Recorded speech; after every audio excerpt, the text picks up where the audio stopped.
ஆனா அந்த ஆசைகள்லாம் நிறைவேறும். அந்த ஆசைகள் லிஸ்ட்ல இது இல்லவே இல்லை. முதலமைச்சர் அப்படிங்கிறது இல்லவே இல்லை. அது தானா ஜனங்கள் உருவாக்கி கொடுத்த ஒரு விஷயம். ஜனங்களுக்காக அவர் ஏதாச்சும் செய்யணும்னு நினைச்ச ஒரு விஷயம் தான் முதலமைச்சர். அவர் ஒரு பெரிய நடிகன் ஆகணும் அப்படின்னு நினைச்சாரு. சோ அந்த பெரிய நடிகன் அப்படிங்கிறது ஒரு ஆசை, ஒரு கனவா இருந்துச்சு.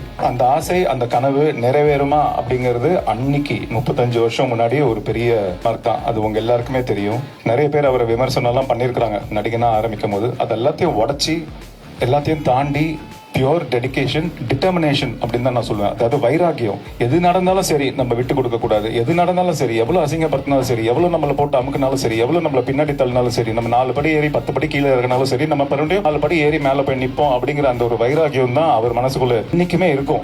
இது நான் இன்னைக்கு அவர் முதலமைச்சருங்கிறதுனால மிகப்படுத்தி பேசலைங்க. சத்தியமா உங்க எல்லாருக்குமே தெரியும் நான் பேசுறது உண்மைன்னு. ஏன்னா அவ்வளோ ஒரு வைராக்கியம் அவர் மனசுக்குள்ள இருந்திருக்குது. எல்லாத்தையும் தாண்டி அந்த டிட்டர்மினேஷனோட இன்னைக்கு ஒரு நம்பர் 1 ஆக்டரா, அதாவது திரையுலகமே திரும்பி பார்க்க திரையுலகமே வேணும் அப்படின்னு சொல்லக்கூடிய ஒரு நம்பர் 1 ஆக்டரா அவர் நின்னாரு.